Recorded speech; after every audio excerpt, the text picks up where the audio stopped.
All right, this is Dr. Michael Kaye from the Center for Functional Health, and I'm so happy to have with me today Dr. Nadya Dedov. Dr. Nadya, thank you very much for coming today. Thank you. You had sent a letter to the office, which I thought was great. It was talking about oral hygiene, and you are a dentist. And in our practice in functional medicine, oral hygiene is really important. Some of the questions that we ask is, do you brush your teeth? Do you floss? And that would seem to be such like a regular question that everybody should say yes, but they don't. And I know that oral hygiene is extremely important. So when I got your letter, we spoke on the phone. I was so happy to meet you. Thank you. And now we're here because I have lots of questions and we want to talk about dentistry, oral hygiene, and health. Now, before we begin, I always love to know the hero's journey, right? Because you're in the field, you're helping people, you're a healer, and everybody has that hero journey. So when you were like 5 years old, 6 years old, 7, did you say, "Hey, I'm going to be a dentist. This is what I'm going to do"? How did you get here? Yes, actually, I always wanted to be a doctor. It wasn't dentistry, but it's exactly what you said. 5-year-old, everybody knew that I'm going to be a doctor because I played, and pretend play as a doctor. Everybody knew that that's where I'm going to, and that's where I'm at. This was never ever a question. Dentistry came into play. Honestly, my mom thought that this will be great, dentistry. But I think that what we are often forgetting, maybe, that dentistry is medicine too, right? So it's just another, in a way, specialty. And for a very long time, we considered dentistry as being, well, it's just teeth. So, and for a long time, even myself, I was thinking, well, teeth, teeth, teeth, until I actually, got into dental school and start practicing and understand that this is not just teeth. Dentistry is not just teeth. So, and that's how my journey started. Um, it was never a question for me. I just don't know any other career. That's pretty cool. We also in functional medicine we talk about like the gut is the basis of all disease. So that gut is imbalanced, but we also talk about how oral hygiene. This is the gateway to health. I mean, the first step to digestion starts in the mouth, right? That's where we start breaking down carbohydrate. So oral health is really important. When people see dentistry, there's a DMD and then there's a DDS. Can you explain a little bit like what's the difference? Like, was one medical doc and that's all they do? One does surgery, one does dentist. What kind of surgery can a dentist do? All that kind of stuff. That's a cool question. Wow. No, exactly the same. The Okay. same, the same, the same. It's just the school preference, how and they change the abbreviation, but there is absolutely zero difference. Zero. This is not like you would think, MDDO, Right. different school. No, it's not. Well, It's even MDDO is like the same anymore. There's not, a striking difference like it used to be a long time ago. They're all doing the same, all bringing the same kind of care. So I can see that. We see terms in dentistry, and we see biological dentistry, we see holistic dentistry, we see the term integrative. Are all those terms relatively the same? I think that it's this. It's the same as, because I actually asked this question, functional medicine doctor, and I asked, well, because I didn't know either. I mean, they also you have the same integrator. And what is the Right. difference? So no difference, and I think that there is really no difference. And for many, how you want to identify yourself, or maybe, but holistic, integrative, biological, it's all, I don't know, for maybe for some other dentists it's not interchangeable, but I view it as a lot to be interchangeable words to describe um, biological dentist. Biological is just, I would say, more proper. Gotcha. More because you're a biological dentist, or if you're part of organization like IOMT, you're a biological dentist. So or that's the how it's how you're described. Gotcha. So And I think, the term integrative, I mean, people often ask me like, well, are you doing nutrition? Yeah. And you talk about nutrition. Are you talking about, lifestyle changes? I'm like, yeah. And then also as your position, you're talking about lifestyle changes, right? So integrative to me is like looking at that whole person. And I think a lot of people think dentistry teeth, they don't think dentistry whole person, but in your practice, it's the whole person, correct? yes, yes. And that's what brings us to the definition of biological dentist. So biological dentist, it's an approach. It's a systemic approach. It's philosophy to modern dentistry. And we are concerned with biocompatibility. We are concerned with reduction of toxicity, to and still practicing dentistry safely, right? As much as we can reduce this toxicity, and of course prevention of disease and interdisciplinary approach. So working with providers, like today we're just talking, and your chiropractor, functional medicine. So that's very important because we want to address person health as a whole, and having systemic approach. So that's what our where biological dentistry is. Another, the most important that I want to clarify for the patients, people, that we're still practicing dentistry. It's just we're looking through different lenses. I like that. I like that. So, most people think I'm going to go to dentist. They're going to give me X-rays. They're going to clean my teeth, and then they're going to make me, come back again in 6 months, right? So that's that typical thought process. I'm going to the dentist. So when somebody comes to your office, and you're going to see them for the evaluation as the first time, you're seeing the patient. How does your evaluation? What do you look at differently compared to like, and not to say like the general run of the mill dentist? Yeah. So, I mean, many questions, right? The assessment is lengthy, and it's a lengthy appointment because we're addressing and talking about, in addition to what everybody, looking in the mouth and checking whether you have cavities, right? I mean, we're still of course doing that, but we are addressing nutrition, health, right? So uh, everything is checked. Are you seeing a doctor on a regular visit? What medication, what supplements? Very detailed Gotcha. exam. That's how I would say it's a very detailed exam. Then, of course, we address sleep disorder, breathing. That's a big one. TMJ. People forget about TMJ and how, and you are being a chiropractor, what can inspire from that situation. So that's a huge one, right? Mhm. And also can start with the dentist, right? Having these conversations.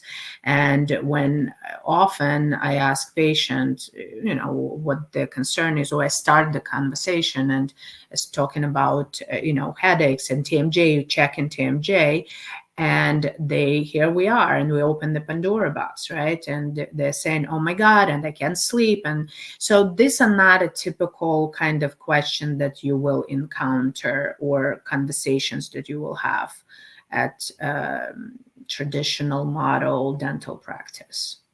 If we can just touch back on the TMJ and the sleep dysfunction, I mean, we'll see that quite a bit, as you can imagine, right? So they've got pain that radiates behind the ear to the ear. The sternocleidomastoid muscle gets involved. Lateral pterygoids, buccinators, masseter. I mean, all this gets involved, and they have these horrible headaches, and they try Advil and they try Motrin, all that, and a lot of times I think they just need to be fitted with an appliance. Um, they'll run to like the drugstore and get the night guard appliance, but I never Yeah, think that's the best, right? So, I mean, yeah. it's like getting over-the-counter orthotics. I think getting something that's actually fitted makes a difference. Can you talk a little bit about like appliances and TMJ and all that? Yeah, so I recommend night guard for every single patient at this point. It's a combination. It's multifactorial. It's not, of course, we can talk about sleep is an epidemic, right? Sleep Mhm. is issues is an epidemic in the United States, maybe even worldwide. But here in the United States, it's a huge problem. So, but it's multifactorial. So, still stresses play a huge will contribute greatly to this, and people are clenching, right? Clenching, grinding, it's sleep related. Clenching is a lot has to do with stress, and I mean, I myself noticed, can be clenching during the day. It's so deeply psychological that you're not realizing that you're doing this during the day. I'm even saying, because you feel like, I'm keeping my mouth closed, right? But you're not realizing that your teeth are touching, and touching very intense. And enamel is the hardest tissue in the body, and imagine the amount of force we exert with when the teach when we are clenching, that the enamel is getting worn down, and the teeth are collapsing, the bite is collapsing, and here comes the TMJ and all of that. So it's kind of very complex, because talking about grinding and clenching, a bit of a different or combination of the two. So I always start with my patients, and then say every single person need a night guard. So another, what was huge during COVID, and this was kind of just a sign for us what is happening, crack tooth syndrome, stress, clenching, that's it. Healthy teeth, people cracked healthy teeth. Wow.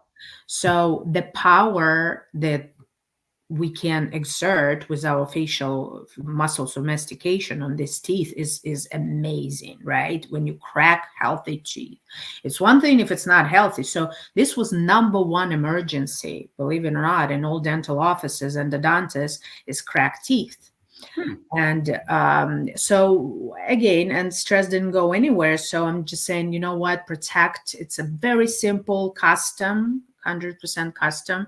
The reason for custom, because it's custom. It's like a glove, I mean, how does your glove fits? And if you wear a different size glove, it's just not fitting your teeth. It's not doing the job. So that's where I'm, my recommendation is to start at least simple. Look, not everybody can go and and have way more extensive kind of evaluation per se done, or or at least it's the first step, start to addressing with sleep, disordered breathing, definitely the starting point can be your dentist, because we look at oral, that's the way you will get evaluated. And go into a regular uh, doctor, nobody's asking, how are you sleeping? It's kind of the conversation, right? How are you sleeping? Are you sleeping well?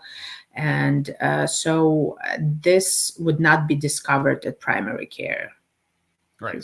doctor office. So the big thing, we see now is like, the mouth tape, people sleeping with mouth tape and stuff like that. And some of that is if so the chin is, the mandible doesn't drop open, or sleeping with their mouth open, that that kind of breathing, because we know with the extended mouth open, it can affect the TMJ as well. And we've seen where people had motor vehicle accidents and that whiplash, also affecting TMJ. They never had TMJ before.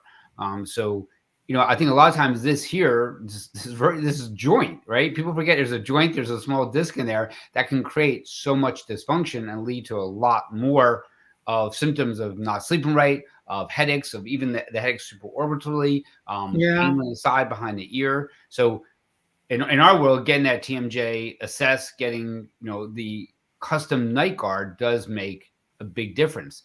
So what can people though do during the day for that TMJ? I tell them, like, watch out obviously for the hard pretzels, watch out for the bread that you're tearing, the hard candy. I found that a straw, telling them to avoid using a straw, has been helpful. So what else could they do to help their TMJ during the day? What should they avoid? So to be honest, like I even recommend for my patient, depending on their work, like what do they do, I even tell them to, if it's a possibility, wear a night guard. Okay. That's a start. Like if you're remote, if you are construction, if you're going to the gym, exercising, same, that's where all this damage happening, right?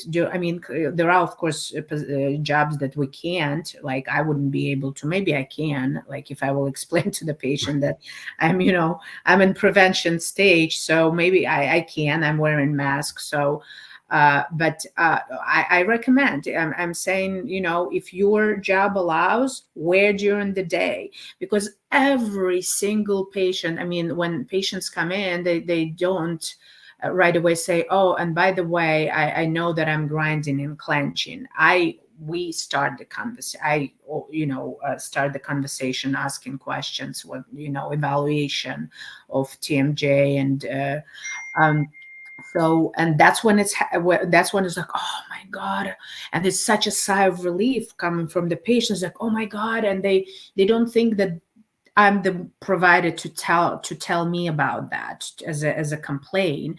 And then I often see that sigh of relief, like, oh my god, yes, I'm clean, I know I'm, and my muscles are sore and all of that, and it's like, oh, such a relief for them, and it makes me feel good that we can help, right, and direct patients in the right direction, what can be done. It's not often, by the way, it's not that it will fix, it's not going to fix everything, right, but it's a starting point for so many things, um, to protect your dentition from wear and tear, and again, muscles and TMJ.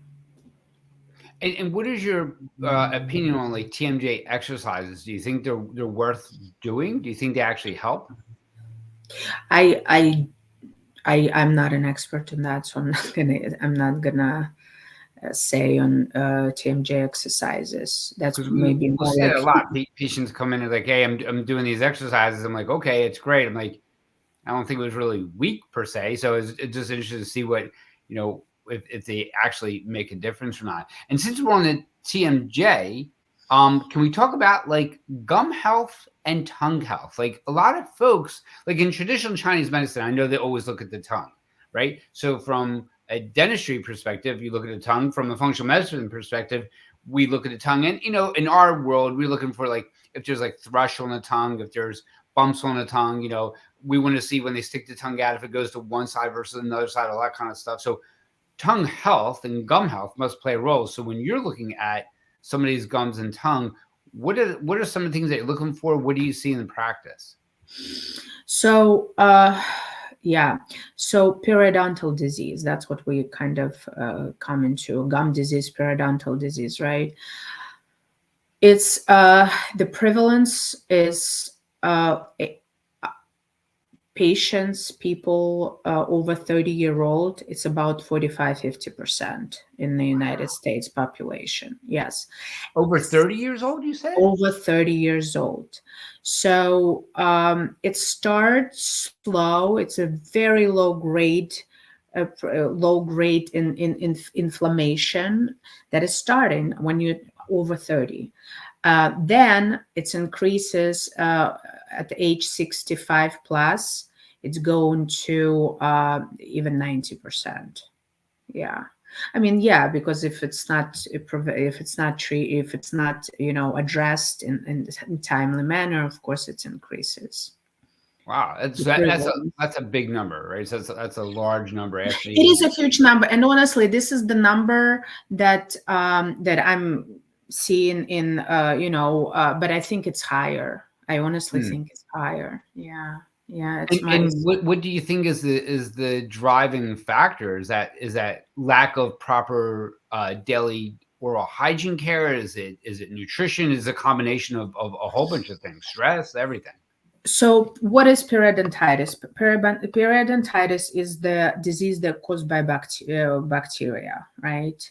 And the risk factors are oral hygiene, right? We start oral hygiene, of course. You can't get away with doing good oral hygiene at home care, regular dental visits. By regular, what is that? I have to always define that. And I catch myself saying regular.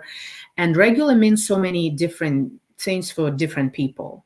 Regular for some patients might be every 2 to 3 months. And I think because of the insurance model, that's when it came that at 6 months is the gold number, Right. right? Every 6 months you have to go to see a dentist. Unfortunately, for many patients, it needs to be every 2 to even 3 months. And this is removal of the biofilm. That's what's so important, because oral hygiene is great, but also what we're seeing that we are dealing with very resistant bacteria, that it's not enough to just oral home care is just not enough and need professional, more often regular cleanings or prophylaxis or whatever, if it's maintenance of periodontal disease, just different names, more often. And that's where we're lacking, because again, what I would say, insurance says every 6 months coverage, and that's kind of where it started. But it's not, unfortunately, this is not the recommendation for many patients. And that's where that's a big start, because prevention, as you can as you know or can imagine, invest in prevention than disease. That's what I say all the time. Invest in prevention, or prevention of disease or progression of disease, because if you have it already, patients come in and they say, guys, we cannot turn the clock. What we can do, because if it's happened, if there is a gum disease, we cannot change anything about the past. The bone is not coming back, by the way. When bone loss that's happened, it's not coming back. What we want to at least accomplish, we want to arrest and stop the progression and address, of course, what you have mentioned, which is huge: nutrition, because mouth or oral health is a mirror image of what's going on in your body. Mm-hmm. It's an easy way. It's an access to what's going on.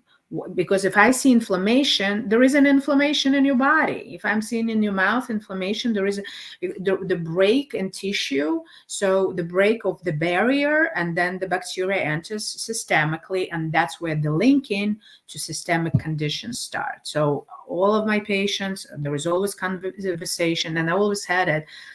Traditional model, but as a biological dentist, I have always had this conversation and say to the patient, guys, it's linked to systemic conditions, serious ones: cardiovascular, diabetes, Alzheimer's. Now there is some research coming that saying some linking. I mean, they just start to, looking into it, even cancers. So I'm not going to be surprised, because it's inflammatory in nature. And if you have this inflammation, low grade, for such a long time, it's not being addressed. Where is it going? It's going to your bloodstream. Mm-hmm.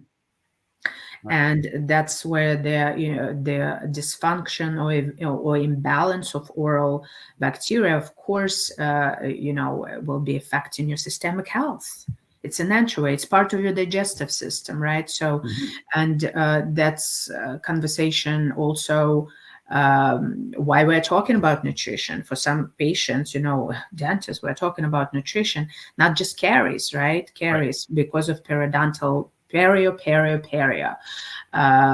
It's we are seeing less decay with middle age, for example, population, because more education, and that younger, different, because of again, diet, soda, and we can go to this. But mostly the main is periodontal disease that we are dealing with. And here and there, yes, of course, there are cavities, but periodontal disease is the one that is systemically affecting Gotcha. patients' health.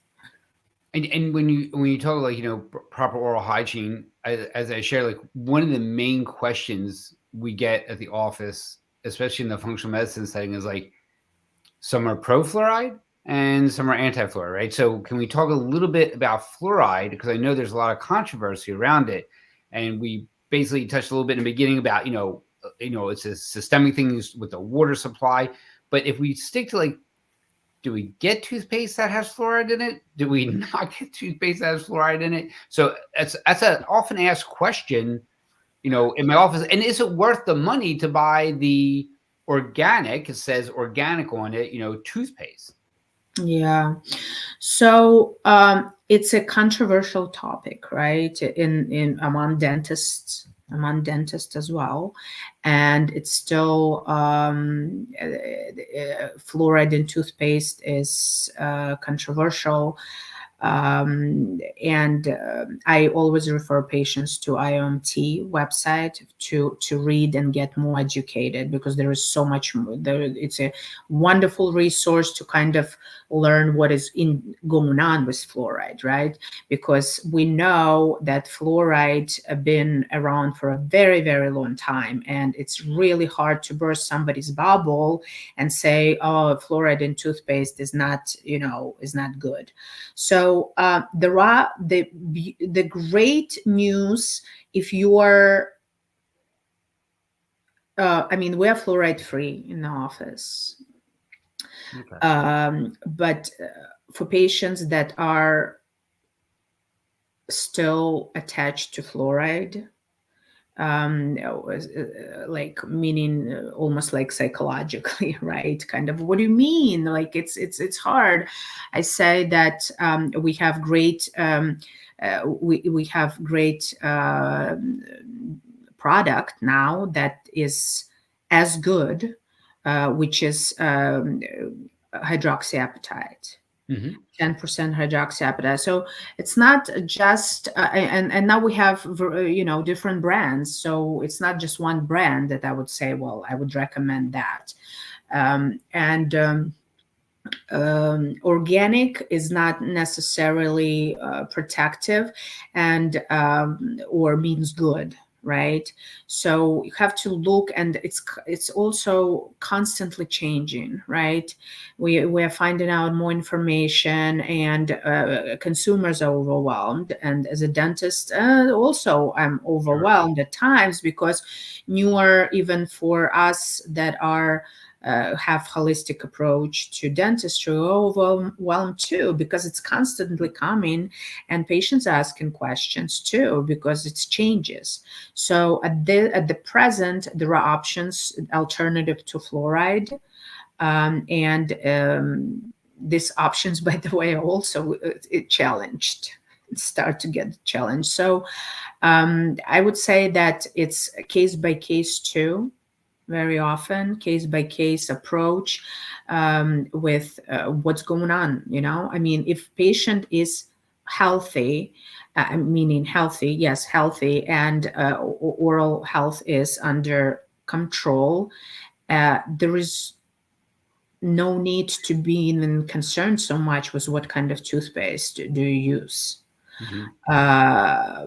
because your oral hygiene is amazing. You're seeing a dentist very, whatever, if it's every 2 to 3 months or 6 months. So it's very custom. It just depends on the patient what recommendation will be. I know that you asked me about fluoride. I don't want to go away from that.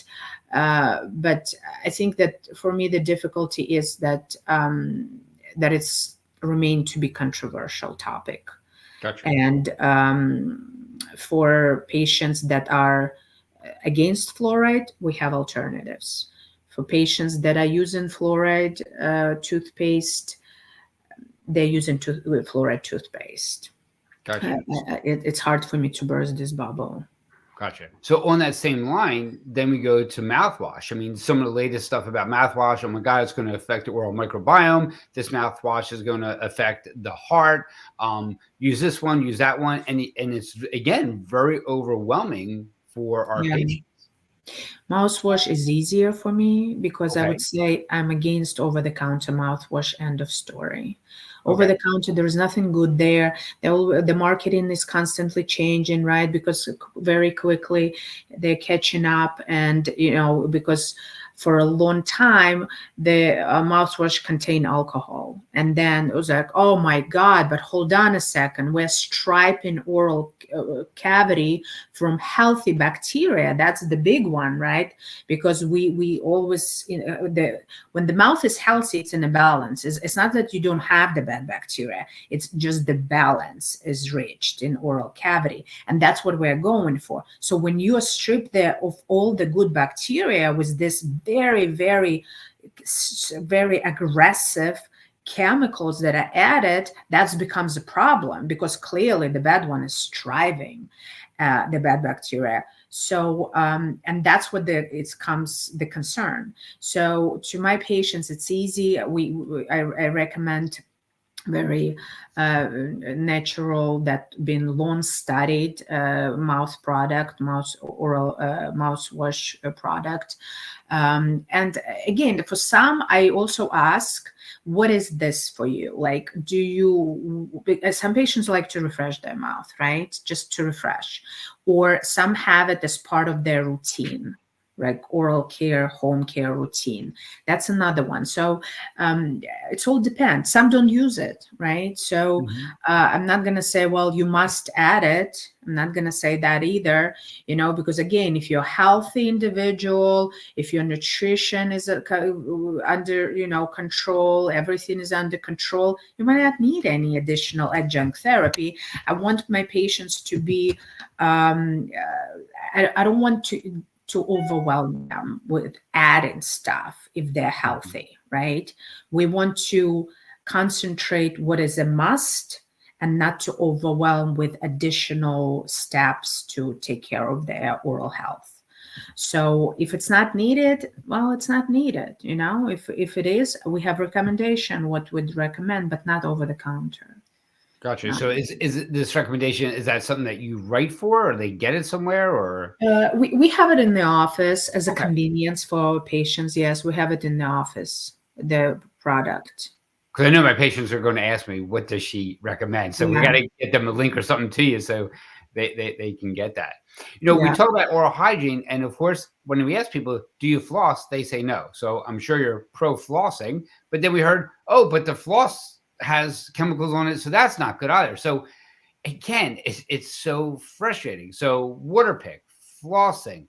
What about, I see this thing advertised like almost your home ultrasound, ultrasonic, and you can get the plaque from the back of the teeth and front of the teeth. I'm always a little bit concerned about that because I don't like putting like a tool like that into a person who's not a professional. So where are you on that? Water pick, floss, this over the counter ultrasonic thing? Well, I mean, I would not. I haven't, but interesting. I haven't heard over the counter one, or ultrasonic. I don't know much about over the counter one, um, but water pick. I mean, I'm always taking, and like I just mentioned, I'm always going to gold standard. Toothbrush and flossing. Start there. Establish this as your habit first before adding more and becoming overwhelmed and dropping altogether everything flossing.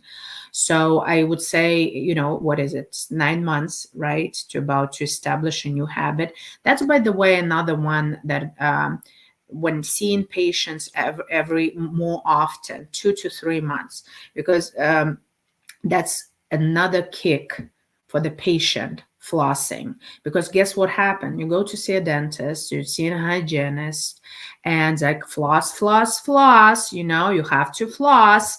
What happened? I mean, some patients are honest and say, I'm going to be honest. I was flossing the week before I came to see you, and now I will be flossing for another 3 weeks, maybe a month at best.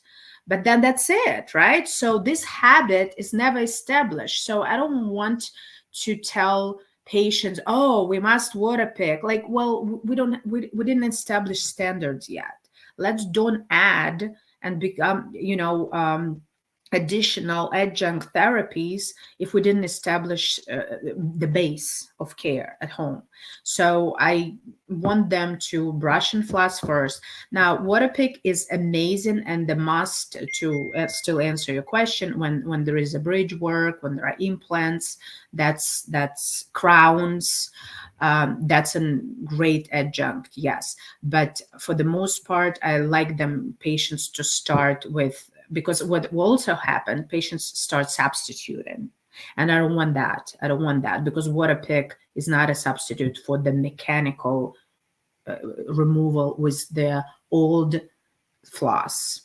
And that's another one that I don't want to happen, because they found that they like it better because it's easier, because it's water, it's cute, it's nice. And so I again, case by case, right? And we talk about, and it's a lot of it is psychological, a lot of psychological work with the patients, and addressing and seeing what works for one, and how we will approach this patient care versus somebody who is, and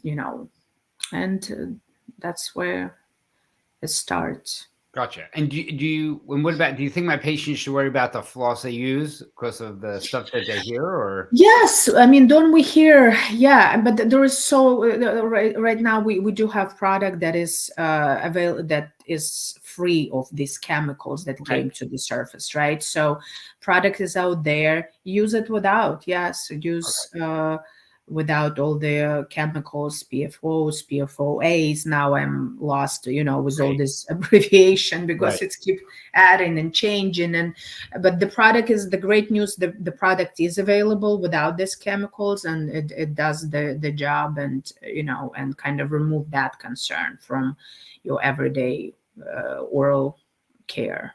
Super. I always recommend electric toothbrush to my patients. Absolutely. I think Yes. A, it's great from the oral Yes. hygiene perspective, right? So I think that's good. It has 2 minutes, so they know they have to do it for 2 minutes, because and it'll change. I think most of them have like a different sound changes every 30 seconds. But what I Correct. actually have them do is, while they are doing their teeth, I make them do balance exercises. Okay. So Wow. by Okay. default, we're going to do 2 minutes worth of balance exercises. We're going to do that Huh. twice a day, right? So that's 4 Cool. minutes a day devoted to balance exercise. That's 28 minutes at the end of the week. That's 56 every 2 weeks. That's 112 minutes in a month that's devoted to balance. Because most people don't Oh, think about balance. So I got 2 minutes. I'm doing my teeth. I'm doing my ankle turns. I'm standing on one leg. I'm swinging my leg one way, the other way, or I do a wall sit. So of those 2 minutes, we're also exercising and working the brain in balance. huh. Love it. I love So that. yeah, we get I it. We get love a that. double benefit of that. You know. I love that. So Yeah. one of the things I saw on your site that I really want to talk about as we're coming to a close, I want to spend a little bit of time on this, is this dental anxiety. And there's a lot of anxiety going to the dentist. Maybe something started when they were young. Maybe they don't like the sound of the drill. So can we talk about like how we can squelch and calm that dental anxiety?